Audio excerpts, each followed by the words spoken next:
Good morning, Tallahassee. It's time to Wake Up War Chant on 97.9 ESPN Radio. Now, here's your host, Aslan Hajavandi.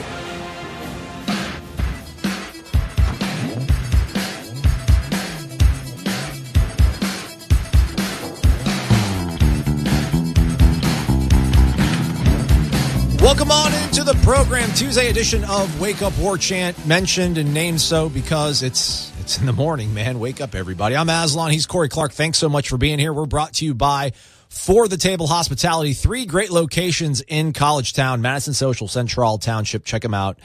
It'll be a good time. I can see your face. Corey, right. it looks glorious. You're right across the way, man. That's very nice. That's very nice of you to say. How are you, man? I'm good, buddy. I'm good. Wake up, everyone. Yeah. Wake up. It is War Chant time. I really want to just use Wham as like intro music one of these. Wake up before you go. Yeah, I feel like that should be. Yeah, I feel like maybe not. I don't know if you need to ingrain everything like Jeff, where every single segment every day is the same thing. But I feel like Fridays and then maybe like Monday, we should always have the same first segment and last segment music to kind of let people know that it's either. I mean, nobody's going to like the Monday morning music. That should be like a funeral music. Yeah, that's not going to get anybody going. No, you want people to listen, right? Not turn it off. Man, shoot. They're going to be mad anyway because they're up on a Monday morning at 6 o'clock in the morning. Seriously, folks. Well, seriously, what are you? We appreciate it, but I can't believe y'all are up. Crazy. Get out there, work, stimulate the economy, do all the good stuff. Yes, please do that. And if you have time and you're listening to this, you can always subscribe to this on iTunes. And if you're like me and you have an Android, you can subscribe to Google Play. You can get the iPod dropped off right into your mobile device every single day. No thinking makes your life that much easier. And you can always review and rate it on either one, I assume. Yes, on either you can. Platform, I assume. You can rate it highly. Right. As high as possible. 5 stars. Would be my advice. Yeah. And if you can't rate it 5 stars, then just sit it out. You don't have to sit it out. You don't have to help us out. I had to have one of my friends subscribe to the podcast because I was looking on iTunes and somebody unsubscribed, or 2 people unsubscribed because of me directly. They can't. What do you mean? How, you can see the stats for something like that? Well, no, it tells you, like, it'll show you the reviews, what they've left. Oh, the reviews. Yeah, so we're 4.5 stars. We're really solid, thanks in part to Ryan Kelly and what he laid down in Ira. Everybody loves Ira, and if you love Ira, Ira's coming up in the second segment of the program. Everyone loves Ira. Yep. Can't get away from that guy. And there are 2 guys who I can't take this new guy. He sucks. Tell him to beat it. So I'm unsubscribing. So I told 2 of my friends, I'm like, subscribe, keep our numbers aloft. So joke's on you. Joke's on you, Spencer and Joe. And I mean, whatever. I feel like your friends weren't already subscribed. Do they have a lot of other friends that host their own radio shows that they can't be bothered to subscribe to this one? It's just easier for them to ask me, hey, Aslan, what's going on with Florida State? As opposed to listening to a 40-minute show. We don't care if they listen. Yeah, just subscribe and rate it and review it and click on it. And go do whatever you need to do. You don't have to hear what's coming out of our mouths. I hear you. Just have it play. Exactly. Listen, do what Corey says. Hey, man, I should have brought this up yesterday, but it totally slipped my mind. So you said this with such supreme confidence that Florida State baseball is going to win a national title eventually. I mean, just like it's got to happen, right? I don't know how much of this is the fact. Are you forecasting that Brady Clark is at one point going to be batting cleanup, and that's what's going to be the spark that leads all of this? I mean, obviously Brady will be a 3-hitter because he can run a little bit. Okay. Is he close to being 5-tool? How many tools do you have in the box right now? Not the speed that you want quite yet. He's more of a 4-tool guy right now. I don't know if the speed's ever going to come. But yeah, he'll probably be batting third and also be the Friday night starter. Oh, okay. So eat your heart out, Tyler Holden. If he comes here at all, I mean, he might be drafted so high that it might be so much money we can't turn it down. Okay. But I mean, that's only 9 years from now. Yeah. So, I'm already getting geared up for those negotiations. So I mean, I don't know if you were just saying that kind of, to wrap things up. But I mean, it has to. I mean, does it really have to happen? Yeah. The law of averages. It will happen. It just will happen. You give yourself enough chances, eventually things break right. And I do think the baseball tournament, a lot of it is about things breaking right. About a right fielder being able to field a ground ball, or the one they lost to Miami in '99. They were really close to getting out of an inning. They were squeezed a little bit by the home plate umpire. The next pitch is a 3-run double down the line that essentially loses them the national championship. Things like that happen. You give yourself enough chances, you will get there. And I don't foresee, no matter who the next head coach is, people know this because I've written about it and I've talked about it a lot in the last few years. I think it should go to Mike Martin Jr. I think this program has been very good. The offense has been incredible since he's been in charge of that. But I understand why people might not want that or want to go in another direction. Either way, I think whoever takes over, especially if it's Mike Martin Jr., can continue what's been built by his dad. Just eventually you go to Omaha enough, you're going to win. Like Florida last year. Florida's had better teams than the one that won it last year. They've had some absolute monsters that went out there and went 0-2. So eventually, when you have that many arms and you're that good, some things break the right way, and you get a couple meaningful hits. And again, Boston Red Sox fans, they had to wait a long time, but they finally got one. I mean, it just happens eventually. It's just that in 39 years, at least at one of those times, he's had to have had the best team in the nation. Yeah, I would say 86 for sure. I think they had the best team in the nation. 2002, when they lost to Notre Dame here. That was a great team. That was a really good team, and they just got, in that game 3 against Notre Dame, they just couldn't hit. They just couldn't hit that guy. The guy that was from, I think it was a local kid, too, that shut him down. Was it? From Tallahassee, yeah, from Notre Dame. My buddy pitched game 3 for Florida State, but we won't talk about that. It's just that surely he's had the best team at some point, and if he hasn't, the best team doesn't necessarily win the College World Series every single season. So you figure that he would have maybe got the right breaks. And I haven't been around him long enough to know what his demeanor is. And I don't know where the disconnect is between the confidence that most everybody has in junior and meet. I mean, I think most people, if they eliminate the whole, the false equivalency of Jeff Bowden and Mike Martin Jr. It is false, yeah. If they can get past that and then look at and see how well he does in terms of, the offensive input and output rather of this team, then where's the disconnect? Is Meat that hands off when it comes to the pitching that, that's what's holding them back? Is 11 just that tensed up when those moments come in those games? It's just, I don't know if it's more of a rhetorical thing or if there's something to put the finger on. I don't see any of that, man. I just think, they've had really good teams. Some of them get to Omaha, some of them don't. A lot of that is, it's a truncated postseason. You play 60 games to determine who's the best, and then it can come down to 2 games. Baseball's not really like that. That's why they don't do that in the playoffs, except for the wild card game, which is weird. 162 games comes down to one game. I think it's kind of cool, but I get why people have a problem with it. But if the College World Series was like the Major League Baseball World Series, where you had to beat Florida State 4 out of 7 times, Florida State would probably have a couple. It's just in one game, one thing goes wrong. Delmonico can't field a ground ball, Buster Posey's last year. They don't win that game. The Arizona game we talked about the other day in 2012, that team was a really good offensive team. It had Devin Travis, Sherman Johnson, Ramsey Boyd. They kind of got, James Ramsey walked. In the last inning, they would have, in a tie game in extra innings, as the home team, they would have first and second, nobody out with their cleanup hitter coming up. James Ramsey got rung up on a ball that was inside. It's just things like that happen. I don't think... I just think it's been unlucky. And I think you can't, again, this guy's about to win around 2,000 games, and he's been to Omaha, 17 times. Sounds right, 16, 17. You're going to win one. If the Buffalo Bills had been going to the playoffs the last 30 years, they'd have found a way to win one somewhere. And that's only 3 games they have to win, not 8 or 9, whatever it is for a college baseball team. I just think eventually you give yourself enough chances. You're always going to be in the top 10 or top 15 as long as things keep going this way. And look, I'm saying it might be 2032.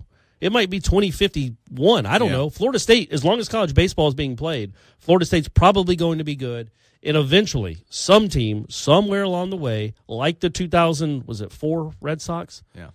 Or the Cubs would probably be a better example. Although the Cubs were never in the Cubs have been bad for a long time. It wasn't like they kept going to the playoffs and losing. But you give yourself enough chances, you'll eventually win one.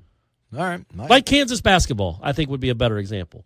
Roy Williams got them there to the promised land a bunch, got them close, got them to Final Fours. They had a hard time winning one. Finally, against Memphis, they missed some free throws. Chalmers hits the 3 to tie the game. They finally win one, even though they go to the tournament every year. Calipari, same thing in Kentucky. He's only won one. They're always top seeds. Eventually, you're going to find a way. The luck will turn and you win one, is my impression. I just want to be alive when it happens, man. I do too, actually. And I really do. I know we're supposed to be objective and unbiased. I really want Mike Martin to get one. I might literally, and I don't cry about anything except maybe when my son was born. I don't even think I cried about that because it was pretty gross. Oh, come on, man. No, it's you haven't experienced it yet. I have not. It's hard to explain, but it was pretty gross. I was kind of mortified. Then I appreciated it when he got all cleaned up. Yeah. And his head wasn't quite so coney. They covered it up with a beanie and stuff. A beanie. Yeah. Cute little kid, and then you get emotional. I'll be pretty emotional if Mike Martin Sr. can win a national championship. I mean, this was something I would talk about in Alabama to people that mainly cared about Alabama football, a little bit of Auburn football, and like our phone lines would start blowing up. I mean, because it's just something that's so universal when you see a guy who's meant so much of the game and has meant so much to one program and has stayed there and done everything the right way, and he's been so close so many times that, yeah, I mean, I'd love nothing more than to see it happen this year. I'd love nothing more to see him win it. I feel that'd be a great, and then for him to say that's it. He'll have the record. He'll have the national title. That what a perfect way to go out. What a perfect way to go out. Him at the bottom of a dog pile. Well, I don't know about that. It'd be fun to see him jump on top of a dog pile. I'll jump on it with him. Me and him are jumping on it together if they win a national championship. It'll be the best post-game news conference ever. It'd be unbelievable. And that's one thing about him is he's all even tough losses, and Lord knows I've covered plenty of those with Florida State baseball. He is really good after games. Really just gracious every time they lose in Omaha, which is every time. He's always really complimentary of the staff, even after his team just lost and got eliminated. He always makes a point to thank all the people that are in the room for covering college baseball, the people that put on the College World Series for doing such a great job, the city of Omaha. Most coaches aren't wired like that, and he does, and I think it's genuine. He really does appreciate what that place is for college baseball, even though it's probably been the home of his worst. It is the home of his worst losses, his most painful losses. It's crazy how that all works. All right, let's step aside for our first break of the day. When we come back, we'll bring on managing editor of WarChant.com, a.k.a. our boss, Ira Schoffel. Keep it here. It's Wake Up War Chant, ESPN 97.9 Tallahassee. WarChant.com is the ultimate inside source for FSU football and recruiting. And now you can get in on the action for free for an entire month. WarChant.com is offering a risk-free 30-day trial subscription. Get full access to the #1 website covering the Seminoles just by entering the promo code WarChant30. That's WarChant30. Sign up and get in on the world's most active FSU message boards. Receive breaking news, stories from our award-winning staff, plus get exclusive interviews and videos. Just enter the promo code WarChant30. WarChant.com, your ultimate Seminole sports source.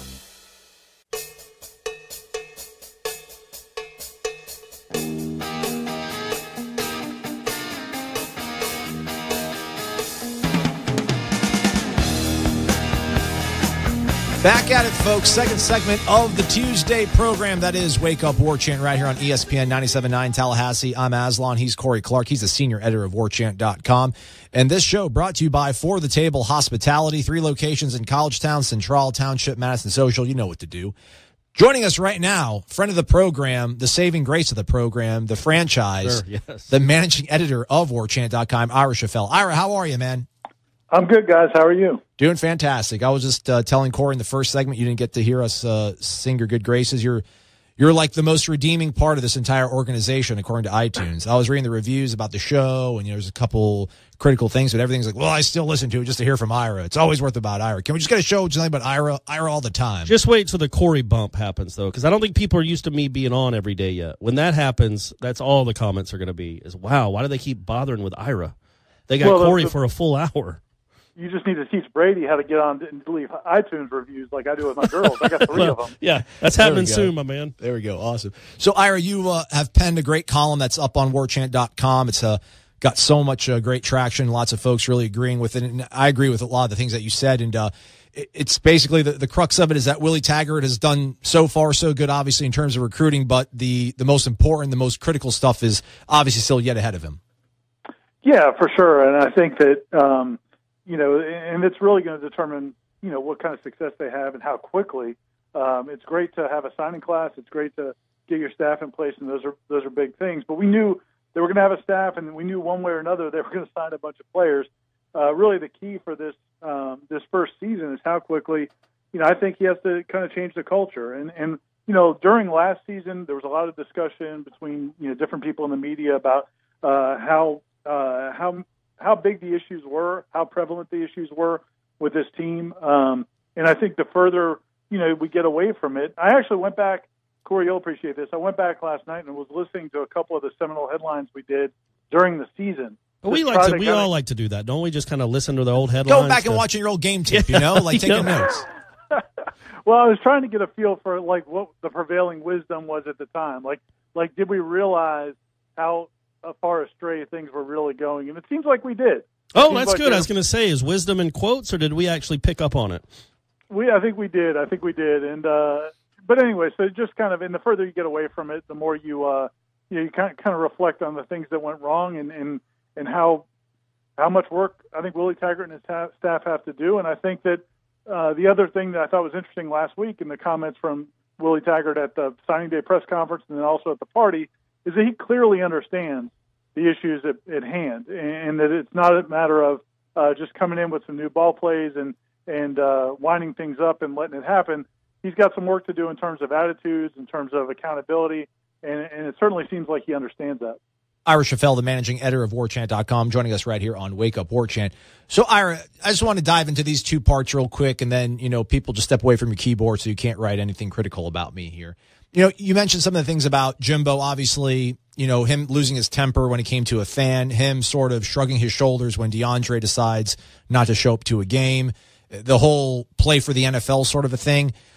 How much of that is, I don't know, the ship is kind of sinking at that point, and you're just trying to find any sort of solution you can, and how much of it was just misguided, I've checked out, I no longer care? Well, and that's the thing. At the time, that is one thing that, at the time, especially the NFL thing, I think that's, to me, at the end of the day, I think that's the biggest one, the most significant comment he made that really kind of makes you kind of raise your eyebrows, because it's so counterproductive, so counterintuitive to what team sports are all about. And just, to kind of give the background, it was when Jacob Pugh, the linebacker, said that a lot of the guys were already thinking about the NFL and they've already kind of checked out in the season. And Jimbo said, well, that's fine. I want them to worry about the NFL, because if they're going to do that, then they're going to be playing good football. And so, but to tell your players, I want you to be focused on the NFL, I get the point you're making that maybe he was just grasping for straws at the end of the day. But I think it was more, he realized that things had gone totally astray. He realized he didn't have control of these kids anymore.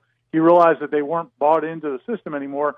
And so he was grasping at straws in the short term, because, that might have, maybe he thought that might be some sort of thing that a player or two could cling to at the end of a disastrous season. But there's no way that would help you in 2018. There's no way that would help you down the road.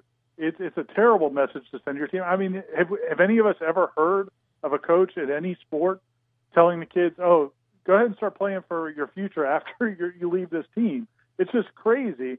And, so I think he was grasping at straws, but at the same time, that's so counterproductive for the future. To me, it's another sign that maybe he had a feeling he wasn't going to be here. And it's also just insight into how defensive Jimbo was and is. Certainly was at the end. Because I think what he was trying to say is, look, Jacob Pugh saying that people are loafing, they're not trying. And Jimbo's point was, well, man, even if they only care about the NFL, they're not going to want to put that on tape. So even if their only goal is to make the NFL, they still would try to make plays and try hard. The way he said it was convoluted, Jimbo-esque, and you couldn't, in any way, that's just giving him the benefit of the doubt. To me, the problem is I think, by and large, they started recruiting towards the NFL. When they started recruiting these kids after the 13-14, especially the 13 season, they started recruiting saying, this is where you come if you want to go to the NFL. So they got a lot of, look, every college football player wants to go to the league, but you got to buy into where you are first. You don't just sell how many guys we get drafted. Sell the culture, winning games, winning championships, and I think somewhere along the way, the message went from let's help Florida State be great to let's try to set records for how many kids get drafted. I agree with that for sure. Yeah, but I also think it's also, you got to kind of put that in with those comments about the NFL, along with some of the other things. Making excuses after the Boston College game. The Francois thing to me was the one. Yeah. That's the one to me where I thought, man, he doesn't. Something's up where this isn't almost even his program anymore. I thought that's like can't he just kind of, I have a bad show and somebody says something about me on War Chant, Corgan's be like, Aslan will get better, we'll work on that. And then behind closed doors, you're like, listen, you idiot, stop. Right, what I mean? But you're talking to that's if somebody says that to you. If you're broadcasting it, you're broadcasting to your fan base, and you're just telling your whole fan base and the team that it's okay that you're not, even if that's not the truth, why would you say that to your fans, that it's okay for your quarterback to miss a game? That's the optics of it. Because the next game, I think, was the Florida game. And as Ira noted, at 11:45 a.m., DeAndre Francois was rallied, rah. He was out. He was the first guy out of the tunnel, slapping fives with all his teammates. the message had gotten to him at some point that what he did was, as Taggart said, high school Harry. I like that. But I mean, at the time, why would you defend that at all? Just say we were Ira. Let me finish. No, I'm just kidding. Hold on. But land the plane already, Corey. I mean, I only got a full hour to talk, Ira. Just say. See, now I lost my track. Go, Ira. Go. You're up. You're up. You blew it. Yeah, man. All he's got to do is just say, you know what? It's an internal matter. Well, there you go. That's exactly what I was going to say, Ira. That's exactly what I was going to say. That's why I wanted to take it. That's a good point. Thanks. I think he was at the point where he didn't want to give in to the media. He didn't want to give us a reason to criticize anybody. And I understand kind of defending your player a little bit, but at the same time, you can handle it a different way. Just say, look, that's something that's going to be handled internally. We're going to move on, and then it's over. But to say player discretion was just, and again, it's just you put all these things into context with each other, and it creates a situation where you have a scenario where DeAndre Francois is presumably your starting quarterback coming into next year if he's healthy. He was the ACC Rookie of the Year 2 years ago, and he's blowing off meetings after Willie Taggart's in town. I mean, it's you put all the pieces together and you say, okay, there's going to be some accountability. And Willie Taggart even said it. He said, we've got to be accountable to each other. If we start doing the right things off the field, we'll be better on the field. Well, again, that's saying that you haven't been doing the right things off the field as it is. I'm trying to drink the Kool-Aid on this because I agree with all this, and I'm just trying to think about I'd rather have maybe this problem than a lack of talent problem if I'm a head coach, but this is not going to be something that just changes over the course of fourth quarter drills or whatever Willie's branding this time of the year in terms of building camaraderie and off-season conditioning. Well, and what I really am eager to see, and I'm kind of hopeful about with Willie Taggart is the easy way to fix this when you come in, the way Tom Herman did at Houston, the way Urban Meyer did at Florida. The easy way to do it is to kick everybody out of the locker room, and they've got to earn the right to be a player, and they've got to earn the right to be get their stripe on their jersey or whatever. Earn the spear on the helmet. Yeah, exactly. The motivational thing that they come up with. The problem with those things, I think they're very short term, and I think that they rubbed me the wrong way because look, man, you're a mercenary coach. Tom Herman was at Houston for how many years? But he's kicking scholarship players out of the locker room. So I hope he doesn't do that kind of stuff. And just do it the old-fashioned way. Earn their trust, earn their respect, demand their respect, demand that they be accountable, and it'll work. You don't have to do all those gimmicks. We don't know we haven't heard of anything like that so far, and I really hope he doesn't take any of those shortcuts because I don't think they work in the long term. Willie Taggart gets $5 million a year. Ira just gave him all the answers for free, man. Yeah, well, that's what we do at War Chant, man. We give a lot of answers. Provide solutions. 5-star Schoffel. Ira, thanks so much for your time, man. We appreciate it. Thanks, guys. Take care. I mean, it's valid. It's just crazy that, and Ira mentioned in the column is that, Jimbo's whole thing was the TED principle, right? Toughness, effort, discipline. And every single is that one what of those TED stands for with those TED Talks? No, I think it's that's like technology and something. Technology. Yeah. Well, that's your defining foundation. Yeah. That's your philosophical anchor. And not only the Francois thing, which again was just baffling. And again, if I didn't know for sure, that's when I knew, man, this thing is flipped and it might not get right again. Something's going on because again, that was just even if it was just for our benefit. Don't tell your fans that it's okay if a quarterback misses a game and is Snapchatting during one of your football games on senior day. That's awful. That's an awful precedent to set. But also the year before, having to sign promise notes to try hard. Man, on back-to-back years, that stuff is happening. It just seemed like it had shifted. The culture had shifted. It happened at Florida with Urban Meyer. They got 2 titles out of that guy, but then that shifted. Now that was some criminal stuff going on in the locker room, but also they had tuned him out. And that 2010 season was a bad season. Horrible. Even though they had a lot of really good players on that team. I know they didn't have a quarterback, but they still had some good players. And that season was a train wreck. And it seemed like this was doing the same thing. And I don't know that it could have been steered back on course.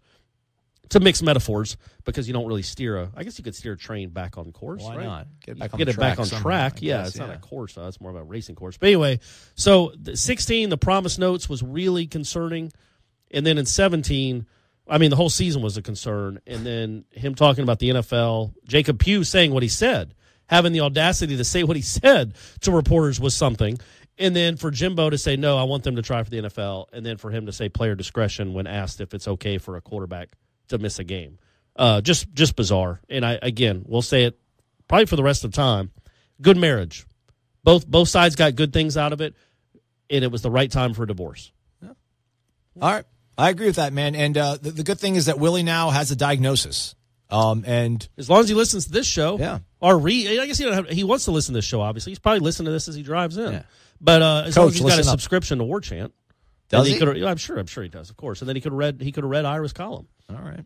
There we go. We're in good hands, everybody. Relax. The answers are on the way to the right people. All right, keep it here. I want to make a weird comparison maybe for DeAndre Francois. Probably off base. It'll probably get everybody upset. People are still upset about the whole Lane Kiffin thing, too, Corey. Good. That got us a 1-star you rating. Deserve that one. Yeah. Well, come on. He's not that terrible. All right. It's Wake Up War Chant. I'm Aslan. He's Corey. We'll be right back. You're locked in to Wake Up War Chant on 97.9 ESPN Radio.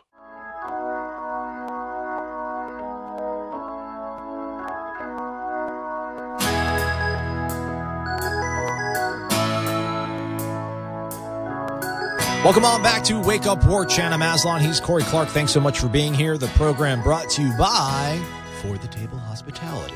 3 locations in College Town, Madison Social, Township, Central. Check them out. Free parking in the garage between 11 a.m. to 2 p.m. Monday through Friday, so you can get on out there for lunch and enjoy yourselves. It'll be good times.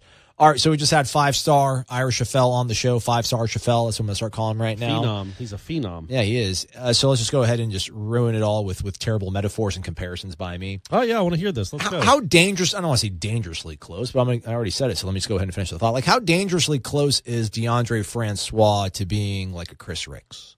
Kind of likes the social aspect of things, likes being the quarterback at Florida State, but might not want to totally invest all the time and effort needed to be the best you can be as a quarterback at Florida State. Both did really well as freshmen. Both had 10-win seasons. Went to BCS, New Year's Six bowls. Both were tough. People didn't maybe like Chris Ricks' decision making on the field, but he's a pretty tough guy. He got whopped a whole bunch and always get up and roll off the field. Yeah, I think the difference in that comparison. Number one, I think DeAndre's better, and he might be a better teammate. I mean, again. Taggart, the quotes that Taggart had last week don't really paint DeAndre as the best teammate, but that certainly can change. He's only theoretically halfway through his career, but also Ricks is always going to be the poster boy for the lost decade, for when it went bad. That's not all his fault. In fact, most of it isn't his fault. Jeff's not.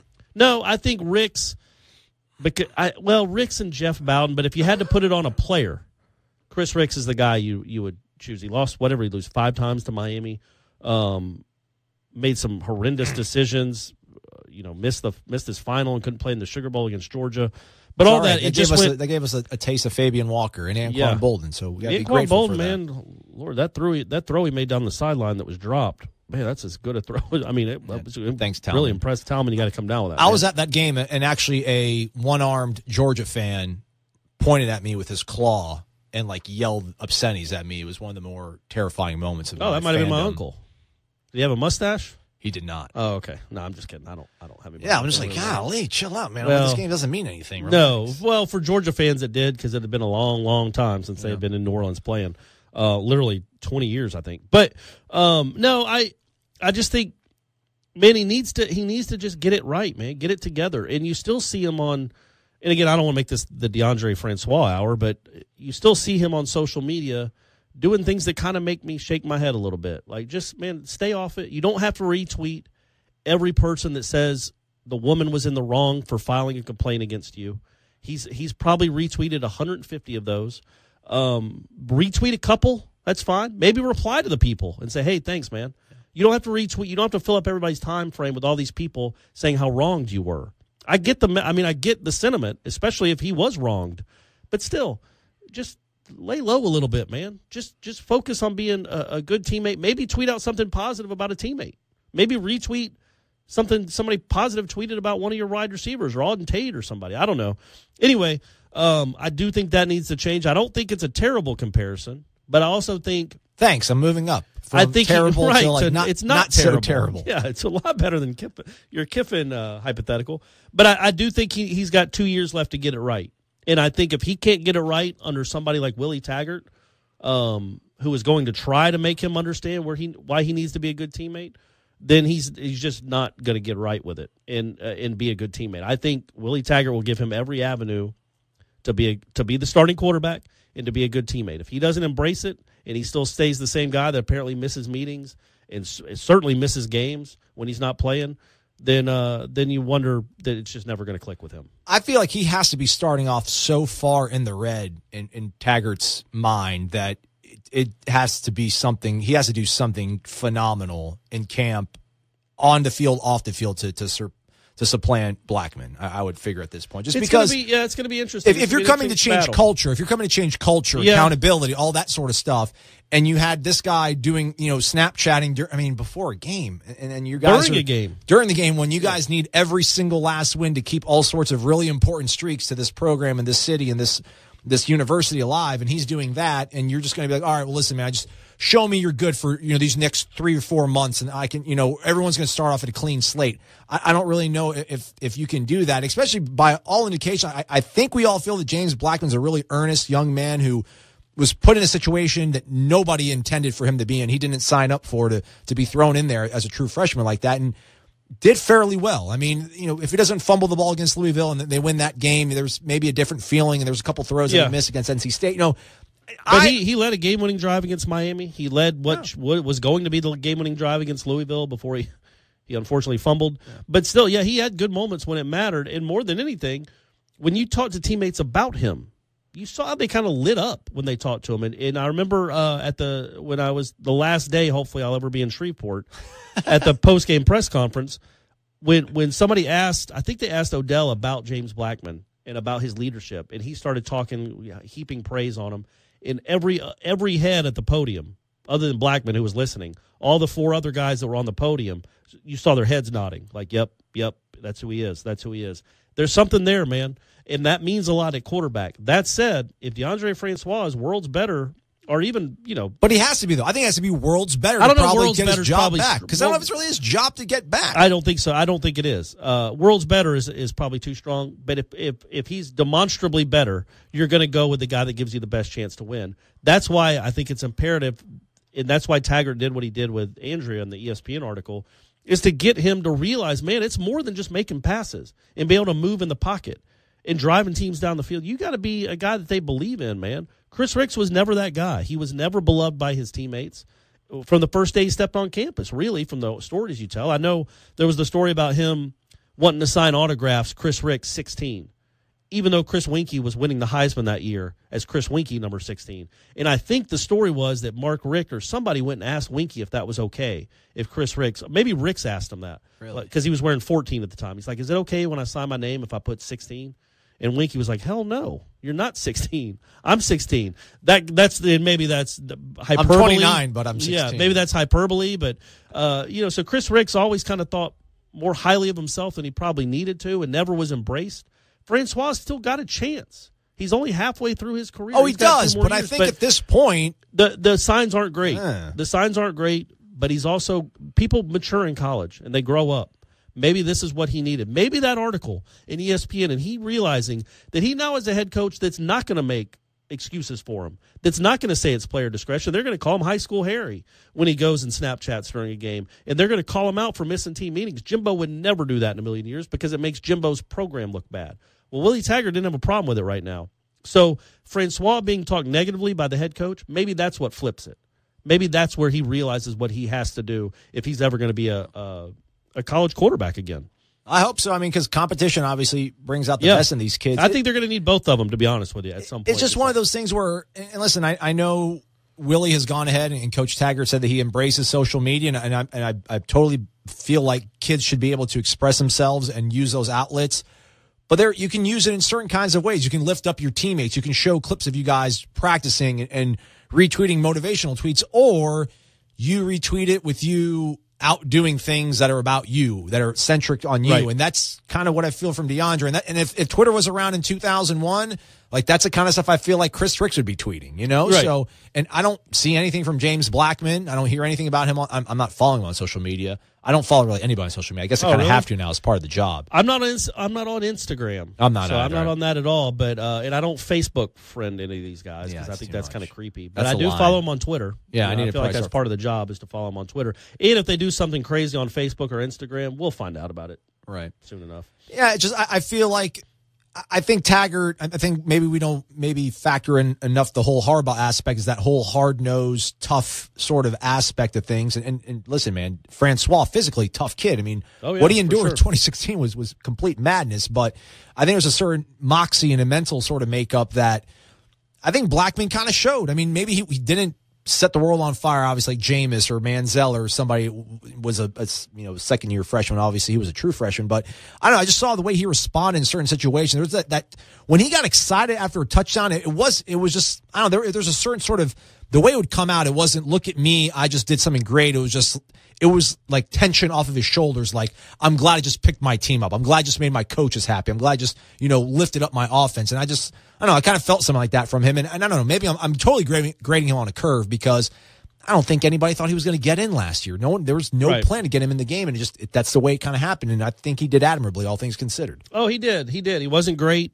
He had some really nice moments through the season, but he also had some growing pains, which are going to happen. But yeah, I think the thing that always struck with me is how he did celebrate after big plays. And they weren't just because, hey, I just threw a touchdown pass. He was genuinely excited if Cam Akers scored a touchdown or if they took the lead or if Alden Tate made a great play. He was genuinely excited and pumped up for his team, not just for him. And again, a quarterback, man, be a part of the team.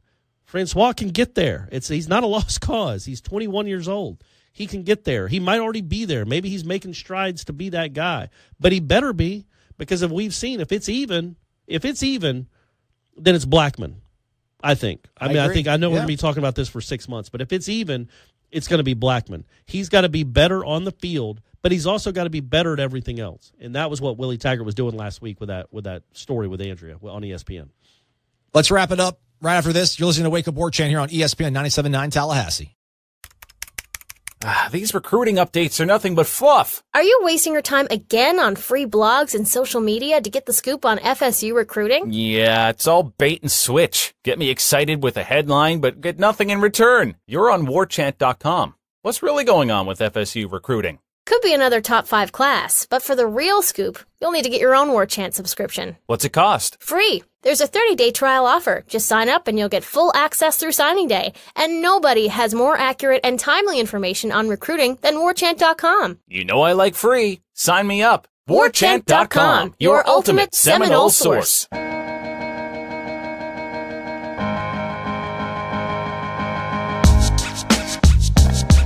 Wrapping things up on this Tuesday edition of Wake Up War Chant. He's Corey Clark. I'm Aslan Hajavandi. Thanks for being here. We do enjoy it.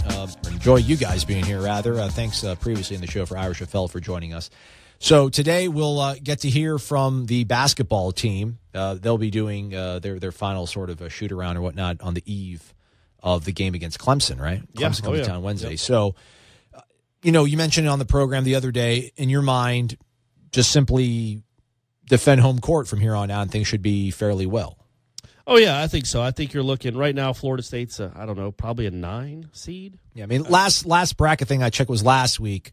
Lenardi had them as a 9 playing Alabama as an 8 seed, which would be a really tough out. So I think, I think if you defend your home court, if you beat Pitt, which Pitt's the only one, I mean, if you lose to Pitt, you don't deserve to play in any postseason tournament. For real. I mean, they're eliminator game. They're one of the worst Power 5 teams in the country, maybe the worst. So you have them at home on Sunday. So you got to assume that's a win. I guess you can't do that in college basketball, but you really need to win. You're assuming that's a win. So your other 4 games that you need to win 2 of are home against Clemson, home against Boston College, at NC State, at Clemson. Correct. I think if you win 3 of those, man, if you win 3 of the 5, you're in for sure. Especially one of them. I think one of them has to be Clemson. It doesn't matter if you beat them here or beat them there. Clemson's the number 9 overall seed. They're 20-4. They're number 11 in the country. That would be another huge win to go along with at Florida, at Louisville, at Virginia Tech, which is now a really nice win. North Carolina at home. I mean, Florida Miami at home. You've got some really good wins. this would be another one. I think you need to get to 20. And I think you're not. I think if you win 3 games, it's not even a question if you're on the bubble. You're not even one of the last 4 in or the second, whatever the one is before that. They won't have to worry about winning a few games in the tournament. None of that. You win one Wednesday night, and all you really have to do after that is beat Pitt at home and beat Boston College. Just don't vomit on yourself. Yeah, if you don't vomit on your, but you got to win Wednesday night, man, and you got to play well. I just really think that game, the second half of Virginia, they lost to Virginia twice. I thought that second half of the Virginia game just took the life out of them. They got outscored by 14 points, and then they get outscored by 50. They've been outscored by 29 points now in their last 3 halves. This is a team that hadn't lost a game by more than 7 all year. I just think what happened in that Virginia game, at home, up 10, playing well, and then you just they put the vice on you. You miss shots. Your 2 best scorers can't make buckets. It's really hard for you, man. They need Angola and Man to both find themselves, and if they can do that, you should beat Clemson. Clemson's not a great team. They're a good team, and they got a kid that can hit 6 or 7 threes if you leave him open, so he probably will hit 6 or 7 threes against Florida State. But they lost their best player a few weeks ago to an ACL injury. They're a good team, not a great team, and they're certainly beatable if Florida State plays well. And they need to play well. Not just win, but play well. Feel good about yourself again. I mean, I'll have to add, I have nothing to add to this that's scientific, just simply the fact that a guy of Terrence Mann's caliber simply can't be struggling for, the street, he's got to snap out of this soon. He hadn't been anywhere close to the same player he was, but the Georgia Tech game he scored 30. Since then, I don't think he scored more than 10. You know what I think, weirdly? I think even though they won at Louisville, I think him missing those 2 free throws that could have put the game away kind of threw him in, and I know he made the great play at the end of the game with the block. Right. But I think for whatever reason, that might have thrown him into a bit of a funk where he's not going to the line because he's not going to attacking the basket as much as he normally does. Maybe because he doesn't want to go to the free throw line. I don't know. That's what happened to Nick Anderson back in the NBA Finals. But against but they still Rockets. won the game. You'd have thought Terrence would. Maybe I'm just that's we can ask psychology. We can ask Leonard Hamilton these things in a few hours. But I think Terrence Mann and Angola, you can't have those guys. I think they've combined for 4 baskets in the last 2 games total. You don't beat good teams like that. If they can find themselves, this team isn't good enough to overcome that. But also, these guys are better than that. And you got to feel like it's going to correct itself where Angola and Man are both going to have good games. And they could win a couple of these games rather comfortably if they start playing well again and their 2 best players start playing like their 2 best players. I agree with the fact that I think, like you said, Virginia beat them twice. They lost to Virginia, obviously, and then there was the hangover. They were just flat. They just weren't into that game. I know they fought back to tie it in the second half, but they were just never seemed like themselves in that game. So, I think you hit the kind of reset on things, and then I think you do come out. You come out Wednesday night, and I would feel optimistic about their chances because, as you outlined, Clemson's got some injury problems, and then obviously the amount of importance on this game is monumental. And they need to play. Now, there's 2 sides to that. Number one, they're going to play with a lot of emotion. You have to figure they can't come out flat in this game. They know how big it is. Clemson's already in the tournament. They're just playing for seeding. It's not as important to them. So Florida State should be the more hungry team, playing with more urgency. At the same time, they could also be the tighter team because they know how big it is. And I thought they were tight in the second half against Virginia because they knew how big that win would have been. Just like they were tight at home against Louisville and tight at home against North Carolina. I think if they can just play loose, and I know that's an if they can play with that urgency but also play loose, they could win kind of comfortably. But they never seem to do that at home, especially in second halves. They always seem to struggle a little bit after playing so well in the first half. All right, here, I want to mention this comment here. We need to start pinning a thread to the Tribal Council and having folks ask their questions. This came from a guy named Swaggo. I think it's a guy. He's got like a bird as his avatar. That's it's kind of crazy. Swaggo. He mentioned that, the fans were always bickering and whatnot, which is obnoxious, and he admits that, but was asking us to consider the fact that the Gators were never a basketball or baseball school, but they've won 3 national titles across those 2 sports during the same time that, Leonard Hamilton and Mike Martin have been here. Miami was never a basketball school, but they seem to be cruising at a higher level than Florida State. Nobody expects Florida State to be Duke or Kentucky in basketball. So how did Florida end up doing it? Well, they made an incredible hire with Billy Donovan. Billy Donovan's a better coach than Leonard Hamilton.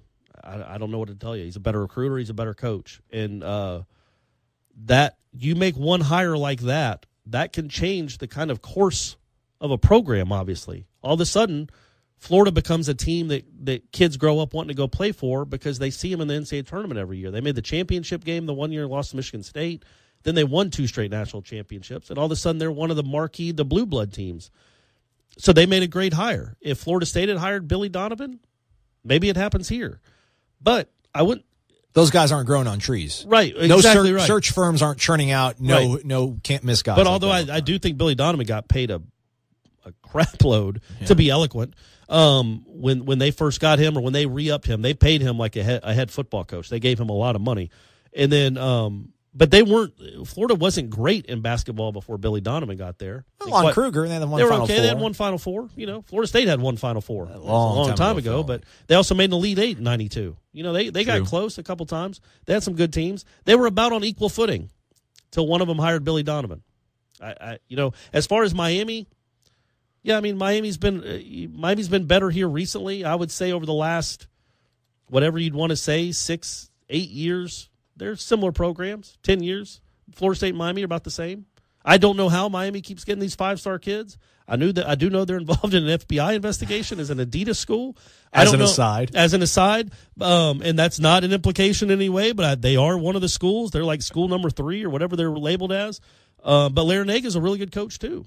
And I wouldn't say that Miami's appreciably better than Florida State in basketball right now. I think they're on similar footing. Miami's been more consistent recently. But I would say overall, since 2009, 2010, they're about the same program. Florida just hired Billy Donovan. But I get it. You don't get to accept mediocrity and just say, "Oh, well, we're Florida State. We don't get to go to Final Fours or win things." You do. South Carolina went to a Final Four. Yeah, golly. Larinaga did it with George Mason. Yeah. There are teams that it's crazy that South Carolina went to a Final Four. That's nuts. And then Kevin O'Sullivan goes to Gainesville and just starts getting all these guys that throw high 90s just year after year after year and puts together these rotations that are ridiculous. That's really bizarre, too. Nobody's on the footing of Florida right now in baseball. They just recruit at a really high level. They convince these kids to go to college because they have the proof in the pudding with the arms. They're like, look, if you come here, we're going to add 4 or 5 miles an hour to your fastball. Done. And you're probably going to get drafted in the first 3 rounds. That's what happens here. So it starts recruiting itself. Florida State kind of does that with hitters, but it's just harder with hitters. But anyway, and you need better pitching. You need pitching. But I get it. I get that question. Nobody expects Florida State to be Kentucky. My whole problem is, man, it just, again, like I said yesterday, it just always has to be a referendum after every loss. I don't think Miami fans are doing that with Larinaga. Like, he just lost. They were up 9 with 5 minutes to go at Boston College on Saturday, and they lost. What are we doing with this guy? Why do he keeps underachieving? No, they just he hasn't been there for 15 years. Right, but he also, Leonard's probably, if the things shake right, he's about to go to a 6th NCAA tournament. That's not great. Yeah. But, they also missed out. Tony Douglas broke his hand one year. They were definitely going that year. Another time I thought they kind of got screwed. Florida State should always be a bubble team. And they've kind of, that's kind of what they've done. He won an ACC championship. He got to a Sweet 16. It's been a nice run. It hasn't been a Billy Donovan run. But he's also beaten Mike White 3 times in a row. Yeah. Who's the better coach? Like Mike White got to an Elite Eight and came really close to going to a Final Four. He also had kids that made plays at the end of games in the NCAA tournament. I don't know that that's Leonard's fault. I just think, but he beat Mike White. He's beaten Mike White 3 times in a row, twice on their floor. That's kind of impressive, right? That's impressive at all. This is a very impressive show. Good work out of you as well as Ira Schoffel. We did it. We made it to the end of it. Thanks you folks at home for listening. Leave a 5-star review only on iTunes. Make me feel better about myself. Pick up Aslan, man. Don't say anything about me. Yeah. I know I'm great. Say nice things about Aslan to get his head back. Get his head back in the game. He's Corey. I'm Aslan. The Jeff Cameron Show coming up at 3 o'clock. Thanks for listening to Wake Up War Channel. We'll talk to you tomorrow. Darn pop-ups and video ads. Are you wasting your time again on clickbait FSU updates that are bloated down with ads? Yeah. And after crashing my computer, the information isn't even up to date. You're on warchant.com. What's really going on with the Seminoles? For the real scoop, you'll need to get your own WarChant subscription. What's it cost? Free. There's a 30-day trial offer right now. You know I like free. Sign me up. Use the promo code WarChant30. That's WarChant30. Nobody has more accurate and timely information on the Noles than warchant.com. Warchant.com, your ultimate Seminole source.